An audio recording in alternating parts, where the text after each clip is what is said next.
کہ اس نے آل محمد کی مودت کا دم بھرا، ہم اس کے غلام ہو جاتے ہیں، ہم اس کی یاد مناتے ہیں۔ خوش نصیب ہے وہ نہیں، کتنا خوش نصیب ہے کسی بھی مخلوق سے ہو جو آل محمد کے دروازے پہ آ گیا۔ میں نے ایک بات کہی تھی منگل کو کہ کسی نے کہا کہ مجھ سے کہ ایک رات کی مہلت دی امام حسین نے، میں نے کہا وجہ کیا تھی؟ عبادت کرنی تھی؟ میں نے کہا نہیں، عبادت تو ان کے گھر میں آئی، عبادت نہیں کرنی تھی، ایک شخص کا انتظار تھا حسین کو۔ اور نہیں کر رہا، ایک ایسا شخص آئے گا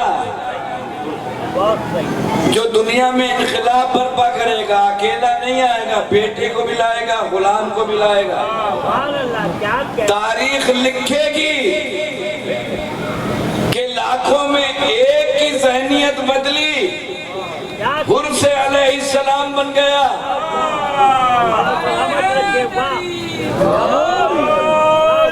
ٹھیک ہے نا؟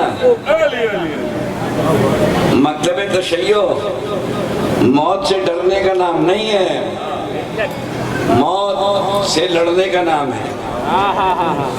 ہماری مکتب کی تاریخ حسن نصر اللہ نے جام شہادت پی کر بتایا کہ مکتب تشیع میں مرتے کیسے ہیں۔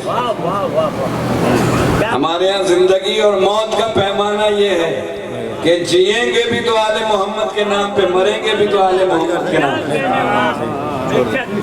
ہماری موت نہیں ہے، ہماری موت حیات ہے۔ کس نے بتایا؟ آپ انسانوں کی بات کرتے ہیں، ہمیں یقین ہو گیا کہ حضرت جعفر جن نے مدد نہیں کی تھی، صرف کربلا پہنچے تھے، کہا تھا فرزند رسول کربلا کو پلٹ دوں۔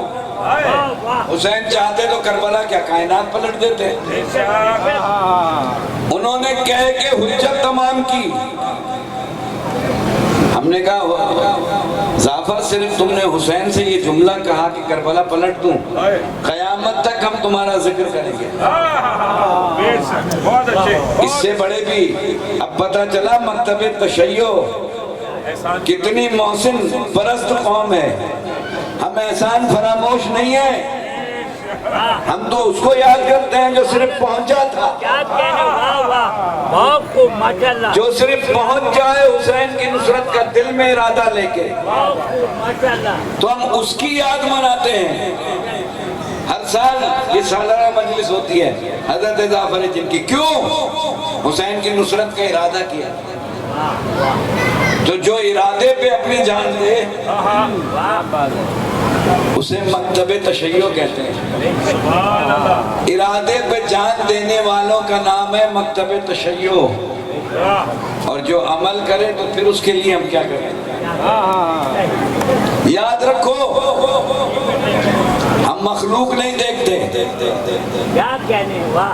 ہم مخلوق نہیں دیکھتے، ہم تو اس شیر کو بھی سلام کرتے ہیں جس نے پوری رات حسین کا پہرا دیا۔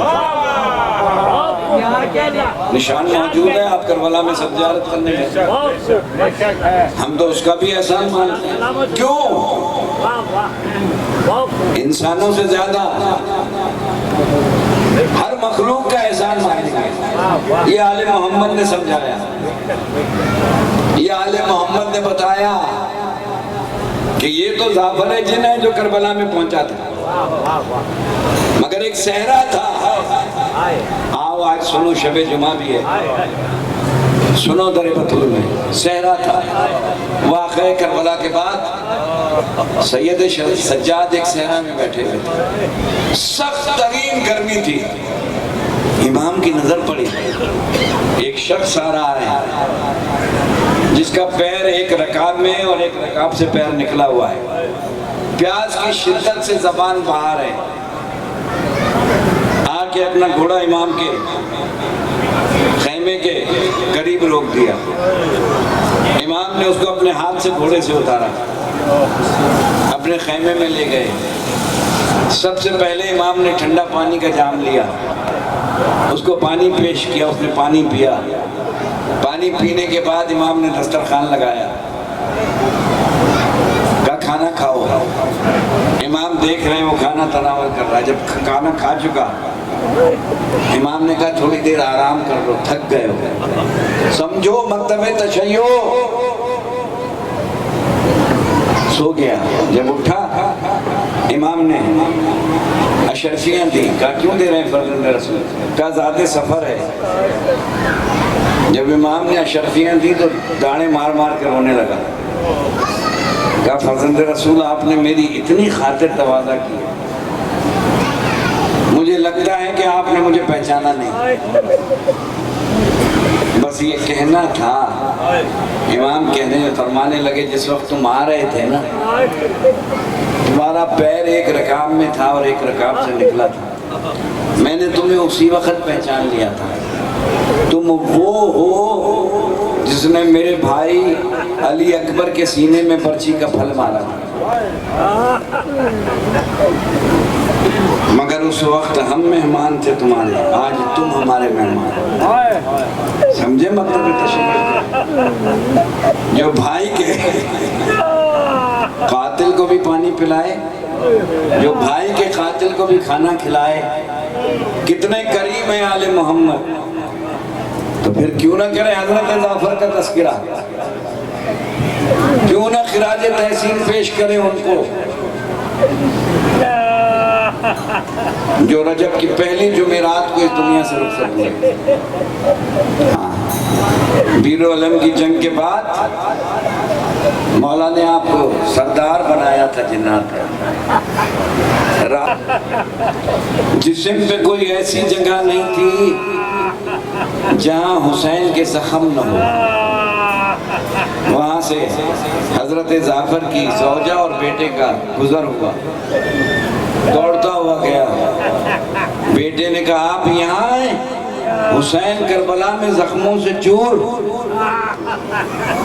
بس یہ کہنا تھا، جعفر چلا۔ کہتا ہے میں کربلا پہنچا، میں نے دیکھا انبیاء کی قطار ہے، فرشتوں کی قطار ہے، جنات کی قطار ہے۔ میں چاہتا تھا کہ کسی طریقے سے فرزند رسول کے پاس پہنچ جاؤں، بس بڑی مشکل سے میں، جس کو جو دعا مانگنی ہو مانگ لینا، بڑی مشکل سے میں پہنچا۔ میں نے حسین کو سلام کیا، حسین زخموں سے چور تھے، بڑی مشکل سے حسین نے سر اٹھایا۔ سلام کا جواب دینے کے بعد کہا جعفر آ گئے؟ کہا فرزند رسول آ گیا، حکم کریں کربلا کو پلٹ دوں؟ کہا نہیں جعفر۔ کہا جعفر جاؤ، چلے جاؤ۔ بس میں مڑا، جیسے ہی میں چلنے کے لیے مڑا، حسین نے پھر سر اٹھایا۔ کہا جعفر میرے قریب آنا۔ بس میں تڑپ گیا، میں جیسے ہی قریب گیا حسین کے، کہا جعفر ابھی جا رہے ہو، شام غریبہ میں آ جانا، میری بہن زینب کی چادر چھنے کی، سکینہ کو تماچے لگیں گے، جس آنکھ میں آنسو نہ آئے خدا کے واسطے رونے کی شکل ضرور بنانا۔ ابن نما کہتا ہے جعفر نے کہا فرزند رسول صبح سے لاشیں اٹھاتے رہے، کہا جعفر کربلا کا وہ منظر دکھاؤں، حسین کیسے قریب ہوا؟ پوری روایت نہیں پڑھ رہا۔ کہا جعفر، چھوڑ دی میں نے روایت، اگر دو جملے یہاں بیٹھے ہوئے ہیں ہمارے ناصر حسینی، کمال امروی، سلیم شمشاد صاحب، ہمارے کیپٹن صاحب، ہمارے زوار بھائی، یہ سارے عزادار بیٹھے ہیں، عظیم جاوا، یہ جملے سننا میں نے چھوڑ دیا مقتل۔ کہتے ہیں جعفر سے، کہتے ہیں حسین، جعفر جب حر کا بیٹا تیر کھا کے زمین پہ گرا،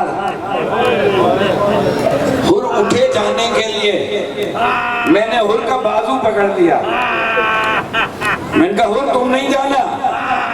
کہا فرزند رسول کیوں؟ کہا بابر ضعیف باپ جوان بیٹے کی میت میں نہیں جاتے. خدا کرے کہ میں اگلا جملہ پڑھ سکوں. مگر جعفر تھوڑی دیر کے بعد ذرا میری غربت دیکھنا.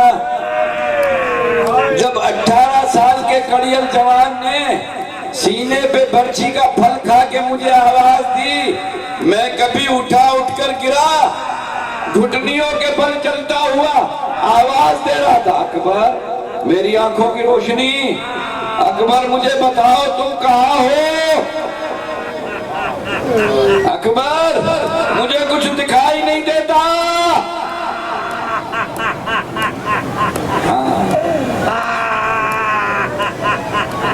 جعفر کہہ رہے میں زارو قطار رو رہا تھا.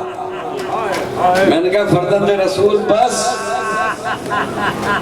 کہا نہیں جعفر ایک منظر اور دیکھ لو. چھوڑ دی میں نے، روایت طویل ہے. جعفر ایک منظر اور دیکھ لو میری غربت کا. جعفر کہتا ہے بس حسین نے اشارہ کیا، کربلا کی زمین پھر اوپر ہوئی. اے جعفر ذرا دیکھنا میں کس طریقے سے 6 مہینے کے علی اصغر کو ہاتھوں پہ لے کے چلا. اے جعفر ہرملہ نے وہ تیر مارا جو عرب میں جانوروں کے لیے استعمال ہوتا ہے.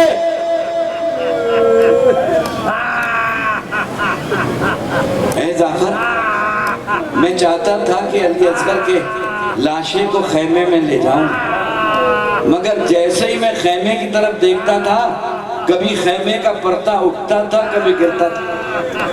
میں سوچتا تھا رباب کو کیا جواب دوں گا.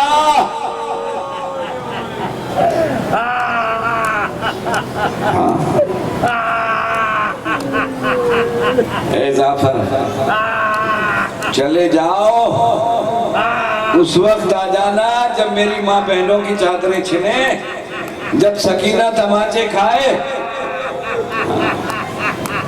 مرزا دبیر کہا کرتے تھے کہ جعفر نے حسین کی مدد کیوں نہیں کی. مرزا دبیر کہتے ہیں ایک دن برقع پوش بی بی آئی، ایک بچے کو لائی، بالآخری جملہ مجلس کے کہا میں وہ دوا منگوا دوں. کہا کیسے منگواؤ گے؟ اس بچے نے یوں اشارہ کیا، وہ دوا آ گئی. میں نے کہا اے بچے بتا تم کون ہو؟ وہ بچہ کہنے لگا میں جعفر کا پوتا ہوں. مرزا دبیر کہتے ہیں جب میں نے یہ جملہ سنا میں تڑپ گیا. کہا تمہارے دادا کہاں ہیں؟ کہا واقعہ کربلا کے بعد انہوں نے گلے میں ایک لوہے کی تختی ڈالی ہے جس پہ لکھا ہے یا حسین. صحرا میں حسین حسین کرتے گھومتے رہتے ہیں، جب پانی کو دیکھتے ہیں بے ہوش ہو جاتے ہیں، جب ہوش آتا ہے کہتے ہیں ہائے حسین، ہائے پیاس، ہائے کربلا، ہائے سکینہ.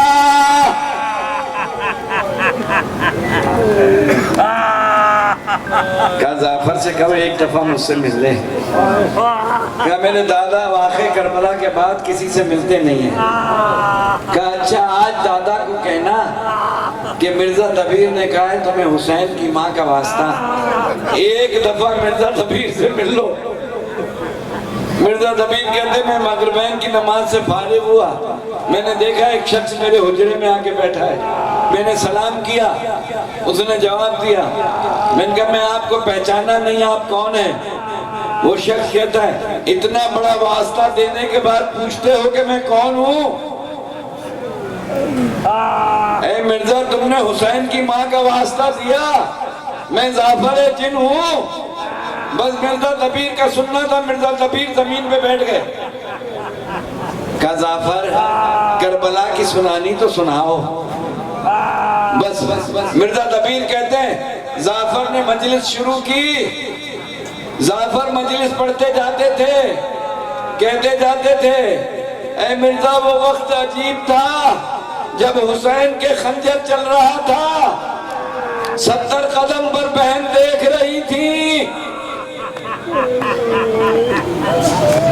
اے مرزا ایسے میں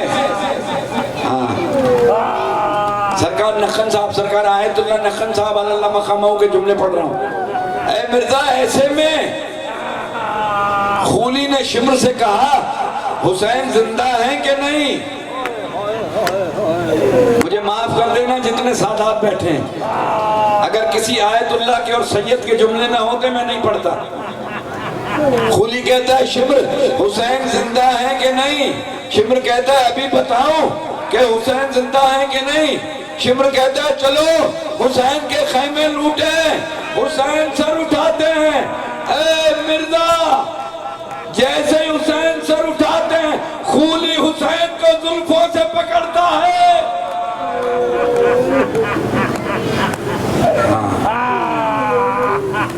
بس یہ سننا تھا۔ مرزا دبیر سر کو پیٹتے جاتے تھے، روتے جاتے تھے، کہتے تھے جعفر بس کر دے، بس ہو گئی مجلس۔ کہا نہیں ایک جملہ اور سن لو۔ چھوڑ دی میں نے روایت، چھوڑ دی۔ کہا وہ وقت آیا جب شام غریبہ آئی، مجلس ختم ہو گئی، صرف آپ لوگوں کے لیے مقتل پڑھ رہا ہوں، خدا کی قسم، اللہ کرے کہ میں مقتل پڑھ سکوں۔ اے مرزا، خولی آیا شمر کے پاس، کہا کہ یہ سر تو 71 ہے، 72واں سر کہاں ہے؟ دیکھو میں ممبر پہ بیٹھا ہوں، اللہ کرے کہ میں جملے ادا کر سکوں، مجھے ہمت نہیں ہو رہی میں جملہ پڑھ سکوں، مگر اگر ایک عالم کی زبانی نہ ہوتا تو میں کبھی نہ پڑھتا۔ بس وہ کہتا ہے کہ مجھے تو 72واں سر چاہیے۔ شمر کہتا ہے خولی ایک ہی تو لاشا تھا جسے حسین زندگی میں دفنا گئے۔ خولی کہتا ہے نہیں، مجھے وہ 72واں سر چاہیے، مجھے ابن زیاد کو سر دینا ہے۔ اے مرزا عجیب وقت تھا، میں تڑپ رہا تھا کربلا کے میدان میں، خولی نے نیزہ لیا، ایک گھوڑے پہ بیٹھا، ادھر سے جناب فضا کی آواز آئی رباب تیرے بچے کی خیر، کرو ماتم۔ ہاں اے مرزا، جہاں خولی نرم زمین دیکھتا تھا نیزہ گاڑتا تھا۔